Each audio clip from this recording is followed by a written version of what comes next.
So I'm just gonna go ahead and show you all the basics that you might need. Keep in mind that all you really need is just a notebook or a pen. But if you're like me and you enjoy the decorating aspect and the journaling aspect of it, or the scrapbooking aspect of it, you might want to just take a look at a few accessories that might make it a little bit more of a fun activity for you. So if you want a planner that you're going to be able to just chuck into your bag and carry everywhere with you, I'd suggest a smaller one. Not too small though, because you want to be able to write stuff in it. So these are the smaller ones that I have. This is the Mini Happy Planner, and this one's a bullet journal. And they both work really well. You also get a lot of personal sized or smaller sized planners these days. There are ones from Recollections, there are one from Kate Spade. There's a whole world out there. But these are the two basic ones that I have. My husband uses a bullet journal, so this one's his. Yeah, he's gonna kill me for showing it to you, but I just wanted to show you what it looks like. So essentially it's just blank pages, and this way there's no real template, and you can really customize it to what you need. I'll also link his channel down below if you'd like to see some bullet journal videos or just find out a little more about what it is. You can definitely go check out his channel, and he's got a whole bunch of videos. So this is something that's a little more classic. You can get them in a bunch of different colors.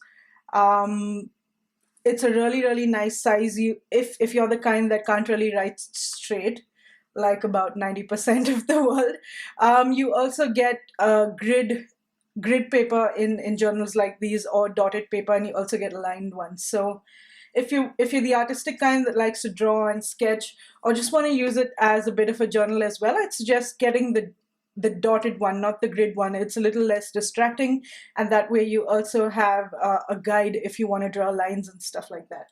So quickly going to run you through this one. This one's the Mini Happy Planner. As I said, I initially started using this for my Etsy shop, but because I want to carry it everywhere, I now use this as my personal planner. So it's just got some sticky notes, some sticker sheets that I use, and the planner inside. Now, I got the cover only because, as I said, I like to throw it in my bag. So this cover usually gets scratched if I don't have an actual cover for the planner. Plus, this also gives me some space to put in journaling cards and just pretty stuff that, again, is not really necessary, but it's something that I like. So if you don't have the cover, it's a little less bulky. As you can see, I am pretty clumsy with stuff, so excuse the clumsiness. So yeah, so this is just what it is like if you don't have the cover. Really cute, really simple. You get a whole bunch of designs like this, and it is just a mini version. I've put in some grid paper at the back, and it gives you enough space to write just a to-do list or any events that you might have. Going forward, you could also use something like this. So it's got a really pretty cover. I can't remember where I picked this up from, but I just use it when I like to journal a little bit, or I'm just wanting to use my brush pen and just keep track of a few things. It's not really a planner. I'd consider this more of a journal.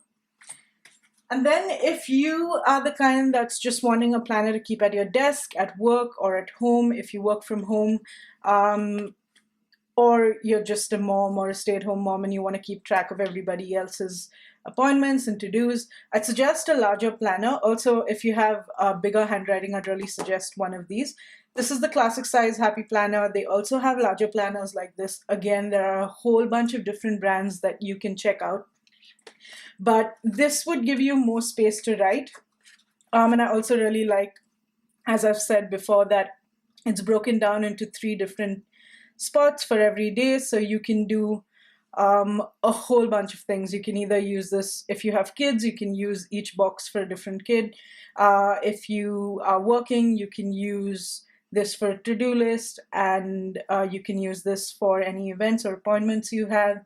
You can use the bottom just to scribble and jot down stuff. So again, just the basics. My recommendation is, I've tried a whole lot of planners, and my recommendation is get something that you will use for sure, because if it's just something that looks pretty, that's awesome too, but it really needs to be functional as well.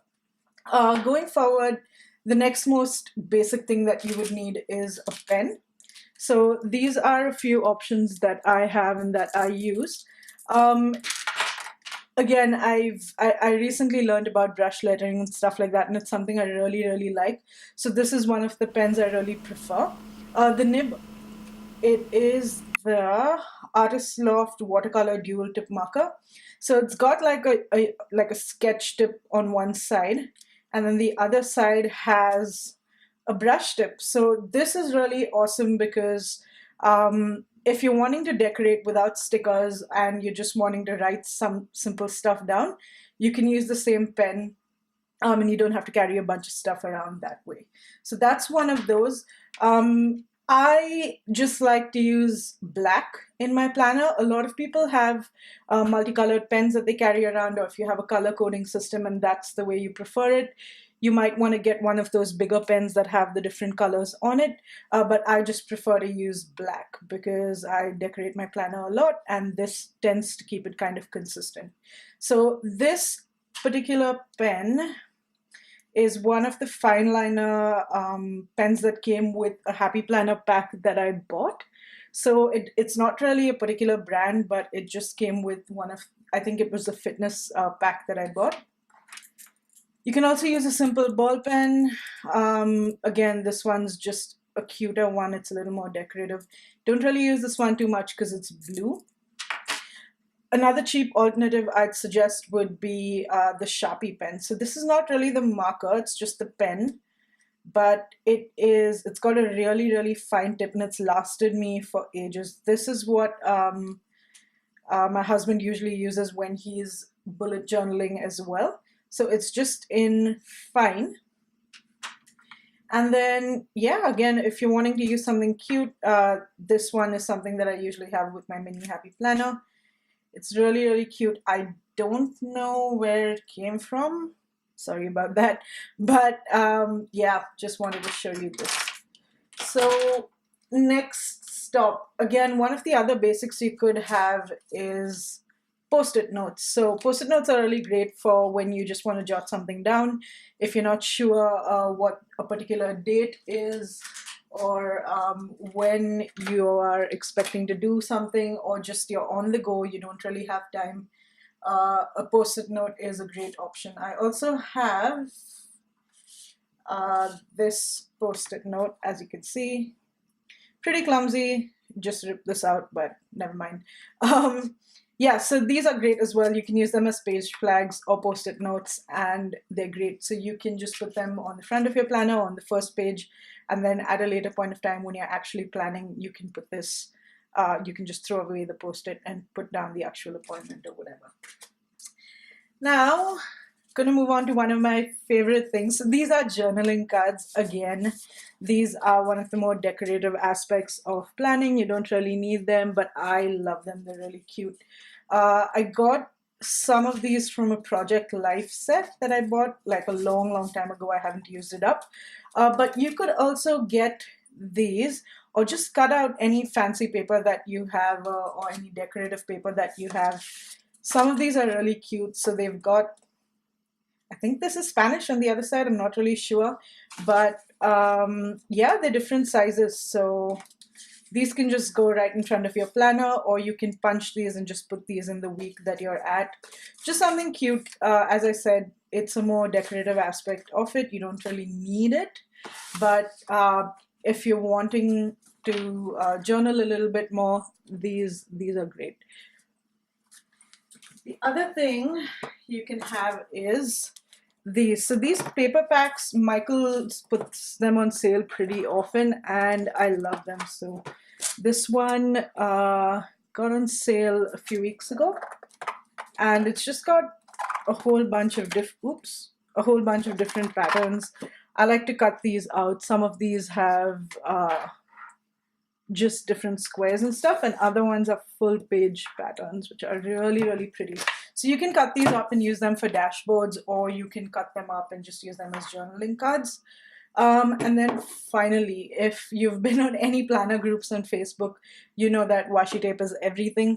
I don't really use washi tape too much. I just have this cute little holder that I got. I love, love, love this. I got it from, can't remember where I got it from. Never mind. So as I was saying, yeah, I don't really use too much of washi tape. I mostly just use it to package my Etsy orders for my little sticker shop. Or sometimes if I'm really, really in the mood to decorate my planner, then I'd use it a little bit. Most of these are from one particular set from a Me and My Big Idea set, if I'm not mistaken. And that's pretty much all I have. So as I said, again, these are not really things that are absolutely necessary. At the end of the day, all you really need is a notebook and a paper. But I just thought that if you're new to this and feeling a little overwhelmed, I'd just show you some of the accessories that you might like and see where it goes from there. Best of luck. If you have any comments or you'd like me to do a few more videos or any requests for videos, feel free to leave them in the comment section and I will definitely consider it. Thank you so much for watching. I'll see you soon. Bye.